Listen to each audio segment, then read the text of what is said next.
Psalm 9 is a mix of praise and petition, celebration and setback. David is praising God for his power over his enemies and continual presence with David during the battles that he faces. In the midst of David's praise, he either is reminded of old battle injuries or experiences setback. Rather than giving in to despair or questioning God's love and power, David confirms the destiny of the wicked. In conclusion, David affirms God's provision of hope for the downcast and petitions God for victory over the persistent enemy. God is more powerful than our enemies and concerned for our struggles.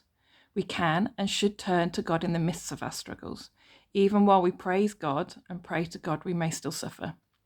This should not stop our desire to praise the God whose character never changes. In verses 1 and 2, David is giving us words for our suffering. He's teaching us how to respond to our hardships. He does this by beginning with the words of praise. The context of the psalm is battle, but the focus is the character and activity of God. One of the most debilitating aspects of suffering is that our focus tends to shrink to the size of our circumstances. The same thing can happen in our successes, with the result of pride instead of despair. However, David gives us words that should protect us from both. When we are facing suffering, begin your times of Bible study and prayer focus on God's character more than looking for a particular answer. Once your soul is at rest in who God is, then seek God's answers with clearer eyes and mind. The Psalms are unique in they seek to give us words to express our experiences more than they seek to give us answers to our struggles. The Psalms teach us to think of life with God at the centre more than they teach us what to do in God's world. The function is more worship than instruction, but with the intent that worship should give life to instruction. With this in mind, why maybe over the next week consider writing down your own experiences into the outline of Psalm 9. The goal of this exercise is to think as God would have you think, so that you experience the joy of God as you live as God would have you live. You do not have to be a great poet.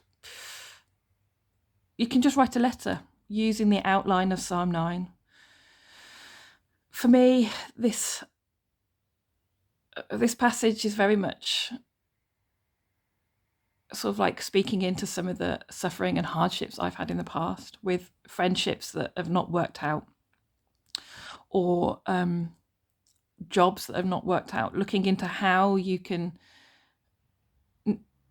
not always look to the bad things of it, but actually be patient with God, because God has always got the answer. I decided to leave a job before I had another one a few years ago, for multiple different reasons, but it was scary because I had never done that before. It was the unknown, walking into a situation where I've never not worked, especially since I think my first job when I was 16. So for that, it's very different to then go from not working to trying to find a job to then struggling to find a job.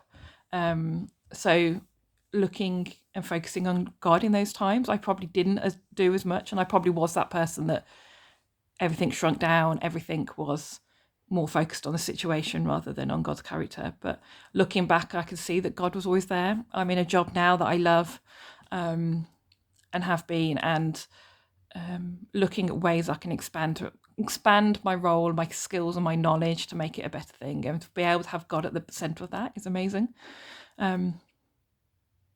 Consider that in the next times you're struggling or facing some form of setback, about how we try and focus on God rather than trying to find those answers or trying to panic in the situation going on.